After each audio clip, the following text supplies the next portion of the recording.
Hi, everybody. So, I want to discuss a very important dimension of communication that I think a lot of folks are either just forgetting about or just losing.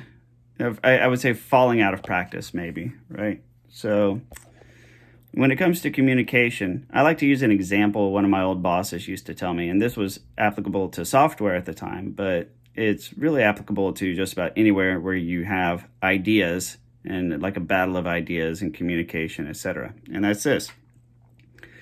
Let's say you have a room full of painters or artists, right? Painters as in the artists, not painters as in, like just spraying paint in a house. Anyways, well, maybe those are artists. Whatever. Okay, artists. You get 12 artists in a room. You put a bowl of fruit in the room. And you set up easels and canvas and paints and all that. And you tell these 12 artists, hey, I want all of you to paint this fruit bowl.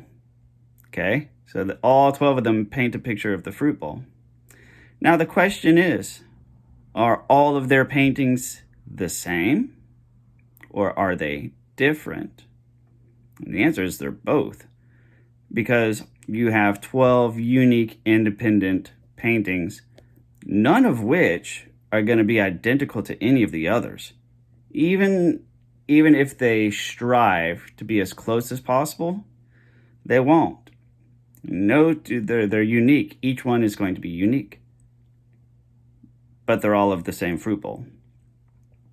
So you have 12 unique representations of one thing. And I believe that is really, really, really at the heart of so much miscommunication, especially in today's age with social media, okay? Because whenever somebody says, well, okay, you got 12 paintings of the same thing, right? People, that's fair. But if you say, I got 12 identical paintings, people are going to say, no, they're not identical. They're all unique. They are all special. They all have their own little nuances. Like no two paintings are the same. And you say, yeah, but they're of the same thing. Like if I had an art gallery, I would not want 12 paintings of a bowl of fruit. I would want some variety. Well, you can't just hang up 12 different paintings of fruit bowls and say, hey, look, this is my whole collection. They're all 12 different fruit bowls, right? There's levels to this, okay? You can't turn around and say, well, so you can't turn around, like there's two views of it. One is that these are all 12 paintings of the same thing. And the other view is these are all unique individual paintings. No two paintings are alike, okay? And you get this outrage when people say, you know what so-and-so said? You know what they're saying? They're saying that they're making these broad generalizations of the paintings and painting everybody and just lumping them all together into one bucket and say, hey, you know what? You're a fruit bowl painting, just like the rest of them, and they're just lumping everybody together while refusing to acknowledge the individual differences, right? And then you have the other side that says, you got these idiots over here saying that there's 12 different fruit bowls. Obviously, there's not 12 fruit bowls. Just because you have 12 paintings of a fruit bowl doesn't mean you had to have 12 fruit bowls. There's just the one. It is the one fruit bowl. Okay? Having 12 paintings of it doesn't change the number of fruit bowls that there are in reality. Right? So do you see how that works? But the truth behind it is that there's only one bowl, and that one bowl looks different in the minds of 12 people and is expressed differently by the skills of 12 people. And as a result, you have this duality of truth, okay? One person's truth is part of another man's truth. And that's the thing. There's multiple levels to facts and truth and viewpoints and perceptions. And you can have a part of the truth that is a falsehood to somebody else. So even if you take the whole truth and break out a piece of truth, that can become a falsehood. and vice versa. You can present somebody with a falsehood and add a little bit of piece of truth, and all of a sudden the entire thing becomes true again, right? This is a big part of why we miscommunicate so much. And the other thing that contributes is time, right? So we type really slow on phones.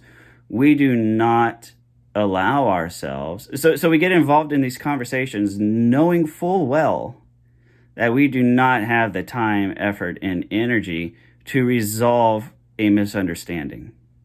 We do. We already know. We type slow as shit on smartphones. We got better things to do than argue with idiots online, but some of us thrive on it, right? So there's the people that thrive on it. And honestly, I think it really comes down to what your input device is. The people with the keyboards, I think, reign supreme in terms of trolling. But I'm digressing here. People are far too willing to engage in communication, knowing full well they are unwilling to commit to resolving miscommunications. Okay, now really think about that. You're fine and handy dandy to weigh in on a political topic or whatever the topic may be. You come and you weigh in with your 3-sentence opinion that collectively has thousands of sentences in your head to compose it, and you spatter out 3 sentences and that's it. And so that little comment that you write is a little small fragment of your truth. Okay, but your truth is rather huge. All you've done is just break off a little tiny piece of your truth and send it out there on the internet. And then that little piece of truth becomes a falsehood to somebody else. And now the problem is you really just don't want to explain it, hands down. And you knew this going into it. You're like, hey, you know what? I think I could add something to this. But if motherfuckers don't understand, whatever, bye. And then sometimes you get sucked into conflicts. And that's just because it starts from these two premises, that there's one fruit bowl, 12 representations of it. What is your subject? How are you referring to this fruit bowl? Are you talking about the actual fruit bowl there in the room? Are you referring to one painting, a specific painting, all of the paintings together? Are you referring to the artist, right? Because it goes even deeper than that. Let's say you've got really good artists and really terrible artists, right?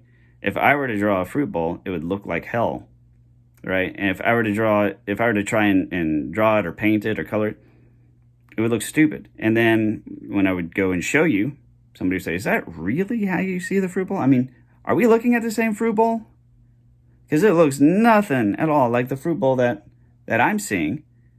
And then they go on, it's like, yeah, the homeboy over there has a really, really weird viewpoint on fruit bowls. Have you seen how he sees them? Look at his paintings. So, well, no, that's not how I see it. My eyes work fairly well, provided I have glasses. But just because I see it differently doesn't mean that I can paint it the same way that I see it, because I have not developed those skills, right? So this is how we end up with so much miscommunication all around the board. And this is also why, it's so much easier just to talk to people in person. You ever notice that? You ever notice you almost never have, not nearly as many disagreements and back and forth when it's a conversation. Now with narcissists, unfortunately, it does, because when you break into actual personal conversations with them, you're now dealing with somebody that has a limited mindset. So with splitting and everything else that comes along with the cluster B disorders, they're not able to view the situation from multiple angles. They're not able to comprehend that. They're either going to see one fruit bowl or 12 separate paintings. They are never going to be able to process the complexity of that. Not in a social setting. They're either going to love you or hate you. You're either for them or against them. You're either the best thing to ever happen to them, or you're just an asshole like the rest of them, right? There's never any middle ground. There's no blending. Everything is either red or yellow. There's no room for orange, right? Everything's red, yellow, or blue. There's no orange, green, or purple. Not with them, right? So, yeah. Yeah, think about that. That's what I got for now. I got to go parent. Please like, comment, or share. I'd love to hear you guys sound off in the comments. Let me know what you think. See if this resonates. Maybe I've missed something. I don't know. Let's discuss. I'll see you on the next video.